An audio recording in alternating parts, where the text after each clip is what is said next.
Hi, I'm Foronda. Hi, I'm Angel. I'm an artist. I am currently teaching English to Japanese students. Hi, I'm Alma. My name is Niccolo. I'm a photographer. I'm a journalist. And I'm a vegetarian. And occasional poet. Hi, I'm Kim. I am godless, atheist, free thinker. My name is Vince. I'm involved in lay pastoral ministry. I'm a poet and a critic. I do believe that an excess in everything is not a good thing. Because gravity. I like reading books and I love philosophy. And I'm a unicorn. As long as I'm cute, I'm okay with that. Other than that, Very interested in hearing people's story. I have no other labels or identifiers for myself, so I don't know. I believe in truth, at least I will when I find it. Maybe I'm just me. Welcome to Principles of Principle, and we're talking about education. For those of us who have been through school, and for some of us who have taught, maybe not necessarily in school. I taught in a classroom for 7 years. Me, I believe you're still teaching. And in a way, Kim, you're also teaching. Non-formal teaching. I've done lectures. You've done lectures, and Nick has done photography. One semester and some seminars and workshops. Angel, you're a mom, so you're like the default teacher in the home, you know. Teacher Because, side. I believe that education starts at home. Because the first words of your kid, in a way, come from you. Their first steps, you guide them through everything. So I guess everybody does some sort of teaching or another. How do you feel about education, particularly your educational system in the Philippines? I don't know about the Philippines, but I was just telling you, we were talking earlier about how, I mean, I get it, there's certain professions that you need an actual degree, like being a doctor or a nurse or an engineer, things like that. But I just feel like some professions don't necessarily need a certain paper to say I'm qualified for that, because in a lot of jobs or careers out there, all it really needs is the tools. Do you know the tools of that trade? You know what I mean? If you have those tools, it's fine. What I find problematic here in the Philippines is they value that piece of paper so much. That's what I find sometimes, like in certain situations. But at the end of the day, I just feel like if you're equipped, however way you got it, if you're equipped for that job, that's the education that you need. You know, however way you got it, that's all that matters. Sometimes I'm as a photographer, the rise of digital cameras came about mid 2000s. Mid 2000s, yes. Something like that. Well, I started in 2000. in the mid 90s. Right. But, I started in 2000. It became more accessible in Right. the mid 2000s. I started in 2001 when it was pretty difficult to get a digital camera. Oh my god. It was very expensive, so I had to actually borrow from my cousin for 3 years and save up, etc. But now, you know, the thing now is that once you get a tool such a digital camera, you can already claim that you're a photographer. Yeah, that's the thing too. Yeah. You know, without having to go to school or anything like that, you become a photographer. But I do get it sometimes. Yeah. Like, wait, so does it mean that if you have a pen, you're a writer? Yeah. No. I know, right? I don't think so. Even if you have that degree, you can fake it that you're amazing. I mean, but isn't it up to the consumer to be responsible to research if your That's product's true, good or but not? it does still affect work. It does affect work, definitely, because a lot of people who pretend that they're photographers. I hate to say that, but they charge very low, and of course they get for sure. they get lower quality, etc. Surname plus photography. Right. So, Yeah. Yeah, but with that easiness in claiming things, isn't it? There's an ease now that we can debunk things because everything's online. You know, you can see if this guy is credible. You know what I mean? Like because we can easily find out what videos they've done or their photos or their work. We can easily find out if you're a fraud or not. That's also true. All right, me. Well, being a teacher and all, I taught computer in high school students for a year. Yeah, that was when you said you have to deal with the administration. That was really tough. But per se, dealing with the students, that I really enjoyed. That one, I think that's why that's why I'm still here teaching. And reaching that moment, that moment when you see the light go on in the back of their eyes, and I get it. Yes. I really get it. That you live for that moment, and a lot of the time you're working so hard toward that moment, and you're wondering how on earth am I going to get that? And with my wait, by the students, way, yeah. I don't have the paper to show, hey, I'm qualified. I just know things on a computer, and I changed their curriculum. Hey, this thing that you're teaching, this is like 10 years ago. We need to change this. We need to actually try to in par with what they're teaching in IS. They are really studying now HTML. And what are you teaching? You're still teaching programming from MS-DOS. Exactly. Oh my God. That is so true. That is so true. But don't you find that depending on your financial bracket, it determines your education? Also, yes. level, Especially in the Philippines.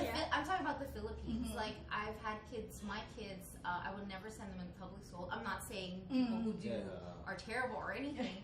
It's just that it's so different, and I feel that's unfair because in North America, public schools are absolutely fine, And I feel it's unfair. You have to pay so much to get a certain education that you want. Yes. And this is just like elementary and preschool, and I find that. And they're not even in college yet. Yeah, they're not even in college. I find that it's a bit absurd. Actually, I sent my kids to public school because when I was teaching in a private Catholic school, let's not name the school, I was about 10,000 pesos short for their tuition. Wow. But they aced the entrance exams. They were the only students in like 10 years to have gotten perfect scores on the entrance exam for prep. And I was an alumna of the school. I was a teacher of the school, so I was entitled to discounts, which they did not want to give me. So as a big fuck you to that school, I quit. I put my kids in the public school system of Makati. Then I talked to the district director of the public schools and said, I have educational experience for identification of gifts in students and development of these gifts as part of the mainstream education. I cascaded it down for free to the school system. So in that sense, my children had the best I could give them. And I still found problems with the education system in the public schools. But the private schools aren't much better. So what I did is what my parents did with me. Wherever I saw a gap in their education that I could fill and I had the resources for, I did. And I taught them history in conjunction with geography.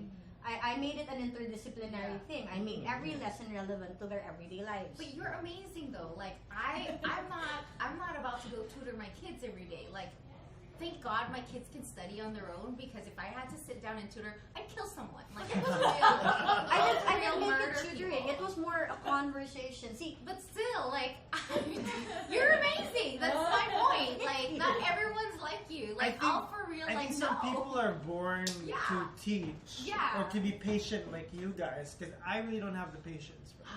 well, I'm not the most patient of people, but I grew up in a household that had a teacher. My mom taught English in Ateneo. So when people would say your English is fantastic, your grammar is great, you write so well, like, you don't know my mom. She'll interrupt you in the middle of dinner and correct your grammar and give you this look that made you feel so like 2 inches high. So you didn't want that. And my father was the history buff, and he loved science, and I had a brother who was a math genius. So I had everybody on my back that every subject had to be very good. And I was a hyperactive kid, so I was into sports a lot. And in fact, my kids joined the track team in school, and they had a track and field meet, and their teacher was throwing the javelin wrong and teaching it to the students. And I went up to him and I said, "Excuse me, can I please have that javelin because you're doing it wrong?" And he just shoots me this look, and I'm like, "Trust me on this, I will just throw the javelin once and you'll see the difference." And he goes, "What qualifies you?" "I'm pataka trained." Because I was on the track team of my grade school for a long time. And I showed him how to throw the javelin the right way. And he looks at my kids and he goes, "You know your kids are natural runners." I said, "Yeah, but they're not naturals on the field, and you're teaching them all the wrong way. This is also how you put the shot. This is also how you do the hammer throw." And he goes, "Okay, why don't you take it up with the school board? I said, no, I'll teach you, you teach them. It's a much easier way. The thing is, in a sense, when you're talking about your kids' education, you don't have to do what I do.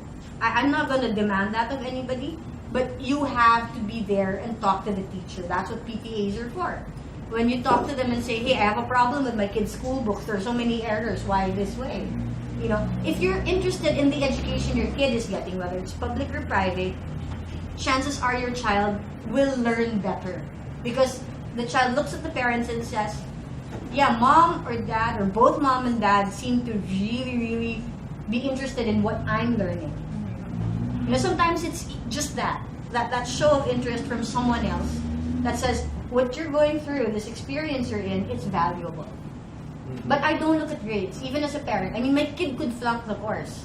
I don't care whether it's a flunking grade or the perfect grade. What I care about is, did you learn something? Can you use that later on? Did you ever fail anything? Oh yeah, math. Me too! How many times? How many times? I think I failed like 4 times. Twice. Because I couldn't be bothered to take the exams. I was in the library I writing think while math we is were having our stupid. exams. Sorry. That's actually my dilemma. Actually, math is a language.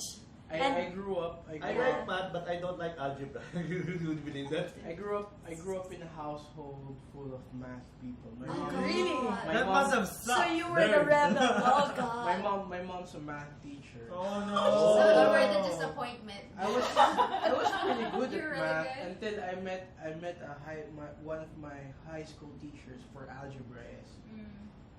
She had very bad grammar. From then on, I was psyched. Oh, I yeah. won't listen to Oh, yeah. anyone. I can't believe your broken sentences. Oh my god. But I'm sure your mother would have been. I think she would have been. She would have locked herself in Yeah. the room, praying the rosary. What I really hated about learning math was I was actually pretty good at it until we got to algebra. Oh my god. Where they mix the alphabet and Yeah. numerals. And And a square and root. the teacher goes, What the hell is that? She goes, are there any questions? My hand shoots up and she goes, I was like Hermione Granger. Yeah. And she goes, yes, Alma, what's your question? Why is the alphabet mixed up with numerals? And she just looks at me and she goes, you're so bobo. If you don't understand it, get out of my classroom. I took her at her word. I got out of the classroom. I went to the library and I I read would have about done the same the thing. Greek civilization. I read an article last night. It's just very good on how education actually destroys creativity in children. That is so true. Yeah, Because yeah. you are trained from your earliest years that a mistake is a bad thing. Right. When a mistake is the best learning opportunity you will have. Because when you make a mistake, that's when you go, okay, that was a mistake. What did I do wrong? Your natural question is to ask what you did wrong Right. when you were faced with failure. When you teach children to not make mistakes, you're depriving them of that learning opportunity that is so rich, that might actually lead them into something that's more profound, more fulfilling, more educational than getting it right. Discovering new things, yeah. Discovering, yeah. And you shove that kid into that zone of thinking that there's only one correct way to do something, to attack a problem. Well, that's why I believe in experience. Like, I have a lot of street knowledge. I didn't go to college or anything like that, but I have a lot of street knowledge. Meaning I've learned hands-on. Street like Burgos. No, that's yours, honey. Okay. You got the red light. No, meaning like I learned everything offhand from my travels and everything like that, things that I couldn't learn at school. So I totally believe in, before people go to college, travel, because I believe like you'll probably learn a lot more being alone, figuring things out, Right. learning new cultures than you would Trying it out for Traveling is- yourself. Traveling is alone amazing. for Expensive, yourself yeah. than going to college and just getting an education. Yeah. To get an education because society says so, and you don't even know what you want to be. Yeah. You know what So I let's mean? be a rebel. I mean, That's- yeah, Let's like go. back in the day that we don't have access to much of materials. If you need a lot of information, you need to buy an encyclopedia, right? Yeah. A complete set. I have 6. I know, right? But now, of course, we have the internet. Yes. Like, Right. yeah, I totally get the traveling part as well, but Yeah. but now they're offering, things from the MIT which are free. Yeah. Like, Actually, Harvard, MIT, yes, Harvard Harvard MIT offers. courses. yes, Yeah. exactly. I watch those, and I'm like, oh wow, these are the things And that I'm TED Talks. deprived I of. love them. Right. Yeah. I think it really depends on your passion. If you're determined, if there's a will, You there's will a way. always Yes. have an education. Yeah, like my 12-year-old, she's a master editor because she Yeah. was determined. We You were know what I talking mean? about Yeah. her, and yeah. And it's really education. I think is relative depending on your desire to want To to learn know something. and learn something. And the role of the teacher in education. I was the kind of teacher who came in and said, you pass or you fail. I will either give you a perfect score or I will give you a 0 because you are not getting me to compute any grades. No computation. I am an English teacher, I not a don't math like that. teacher. I don't like that. No, because language, you either get it right or you don't. Yeah. Right. Yeah. Math is the same way. You either get it right or you don't. There is no middle ground. Yeah. A lot of lessons are get it right or you don't. Yeah. And when you don't get it right, you learn what not to do and maybe what to do differently in order to get to the correct answer. Yeah. There are many pathways to a correct answer. Yeah. Now, but the best way that a child will learn is by having fun. So I Yeah. always made my classes fun. Right. I was the English teacher who would come in and, okay, if 80% of my class are rockers or audiophiles, I'll bring music, I'll play it. They have to take the lyrics down no matter how fast Right. the song, and then edit the lyrics for correctness, and then tell me why the incorrect language applies in that song. You know, all my life. I had to set out to teach I should have them. learned this before. Yeah. But can I just share? I think there are two ways. It's fun Yeah, it has to be. and, And difficulty. and trauma. And trauma. Although, Really? yeah, and Also, also, yeah. and When trauma. you're traumatized, You know, will I not heard forget Learn not that. to do it again. I read a right? study that you read a book to study whichever, and then you take a very very cold shower with ice water To shock so you. to shock your body. It embeds the Really? trauma You should in your remember system and everything the that you've read. Because human beings use that's data by cool. association. It's like if I think of martial law, then I'm going to think of EDSA. Right. All right, and then what I learned about martial law and EDSA from both being in the Yeah. situation, reading about the Yeah, situation, come into play. Right. Your brain plugs into these things that way. It's not a straight line.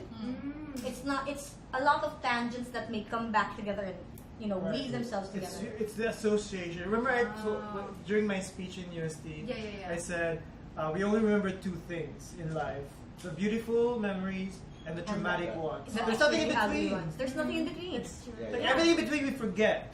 So we either remember the beautiful and the ugly. So when you're teaching, Yeah. you have to make it really traumatic or really entertaining. Yeah, I guess.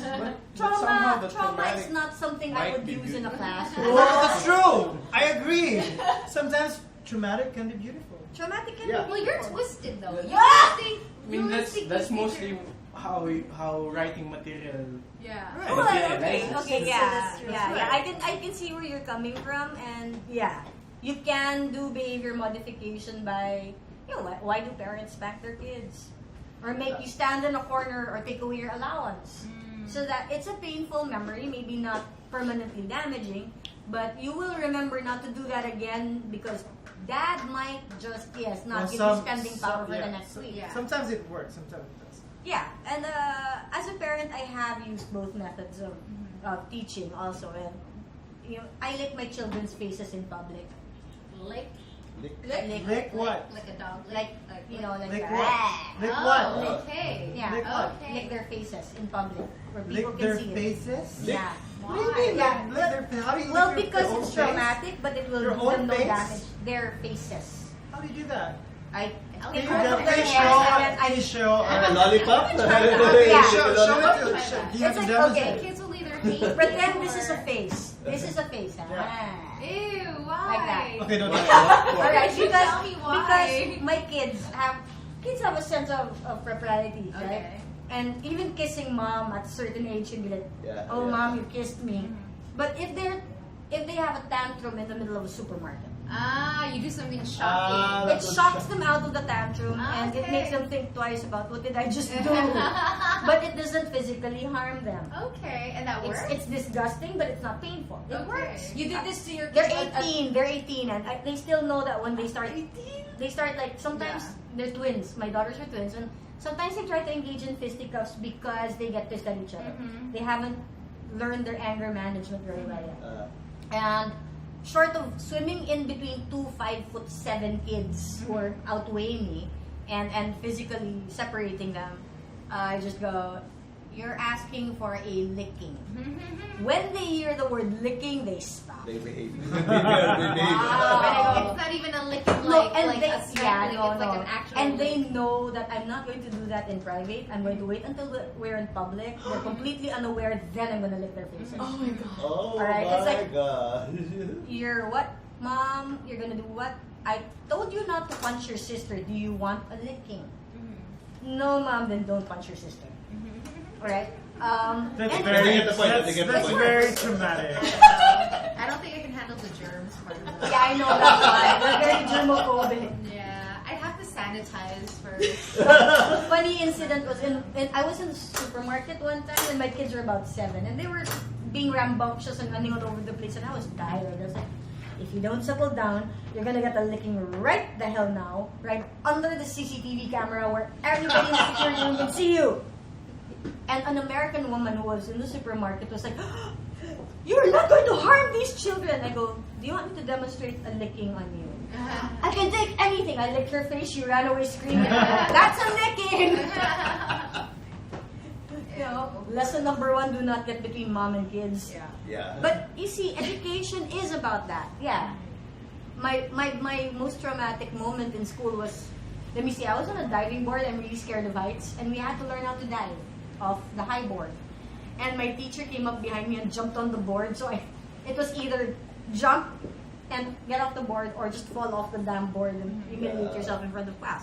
So I jumped and I actually executed the perfect pike. And after that, I wasn't afraid of the high board anymore. So yeah, you can do it that way. But fun is the best way to learn. I think you guys might agree with me here. What was the most fun lesson you remember? I only remember the traumatic ones right now. But I also Fun. experience, one thing I've learned about teaching now is I try to listen to a teacher, to somebody speaking, and I try to look at what I don't like with that person when he say it. And more or less, what do I want to hear? So that's what I do, no? Whenever I topic or I try to engage myself, what is this person telling to me that I do not like? But what I do want to hear. So that more or less I could be able to know how people would feel, no? Because when I speak with a topic, it's something I would like to interest people. Something to make them interested, something to engage, no?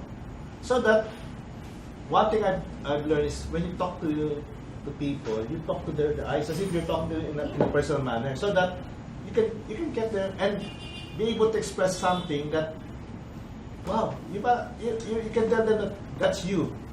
It can happen. It's this something. It can happen to you. Alright.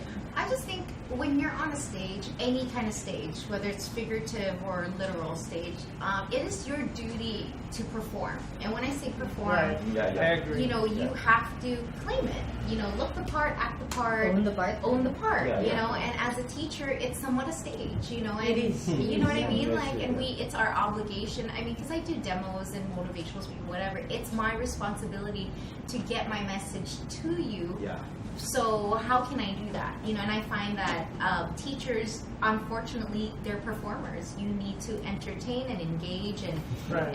and so basically, any stage that you're on, that's your job is to Yeah. own it at that moment. I always go for humor.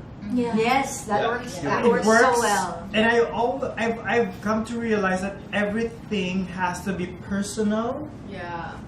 because if I tend to sound, because I just want to sound smart and I Yeah. just get some excerpt And they're not gonna from get it, books, yeah. they're not gonna get it. I need to connect with them. You need to make it And make them accessible to feel them. and understand that I went through that, that this is what I do.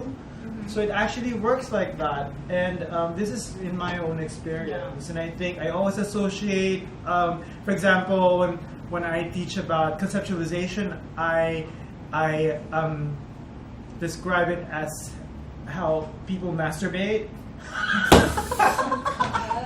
But they get it, because when I say, you'll know when you're there when you get your The shock factor. you'll know when you've gotten the right idea when you're there. You still remember. You had to still. Right. Yeah. So people they laugh, but they remember it. Yeah. With me, it's like this. I give them the thrill, the shock. So I watch them do the programming one by one while everyone's watching. Yeah. Like they're in the center. And as I'm going to look, okay, make it yellow.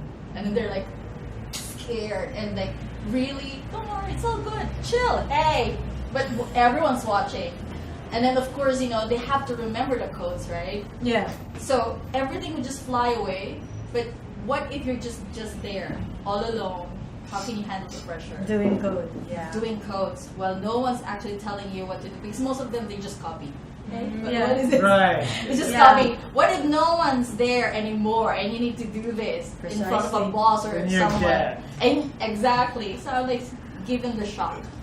Me, Pressure. from the student perspective, perhaps, because I'm a college undergrad, I got bored. I got really bored with school because of the routine, the rote memorization of all the formulas and theories. Well, that's good. That's okay. It's part of It's education, part of but it should the not be the education. majority of it. I in think my I opinion. think that the problem, the central problem that is perhaps plaguing the educational system in general, perhaps even in the Philippines in particular, is that what schools provide is just instructional material, but it doesn't, as Niccolo says, engage or really affect the students in such a way that it teaches or the main paradigm for teaching or pedagogy is to teach children or to teach learners what to think and not really how to think their way through a problem or out of a certain situation, that they'd have to come up with things that are outside of the box, which people yeah. figuratively say. As a teacher, The bored me. as a from teacher, school. you talked as a student. As a teacher, I think the way that I was able to connect with my students was to see them as individuals. Really get to know them. Although it's really exhausting. But in a way, I also connected with their parents because I couldn't handle 50 students per class from prep to 7th grade, and I was teaching all grade levels. Just on that basis alone. I couldn't do it alone. It really takes a community to teach even a single subject, which is why I brought in the teachers from the other sections and the other subjects and said, can we do this as a team thing? Because, one against 50 is not fair. It's so not fair. So I'd have the math teacher in for a session, a science teacher in for a session, because language permeates all of those subjects, and they have uses in all of those subjects. And I had to teach my class that. Because they thought it was, just English, I just need to get a passing grade and not understand the use of language. But how were they going to learn the other subjects taught in that language if they didn't have a good working set of fundamentals? See, now, as a parent, when a teacher engages you, bring them in. Bring them in. You're part of a community. You're not isolated. You're not alone. And that's what teaching is all about. Yeah, because I know you say that it takes a village to teach. To raise a child, yeah. And that's principles of principle, and I hope you learned something today.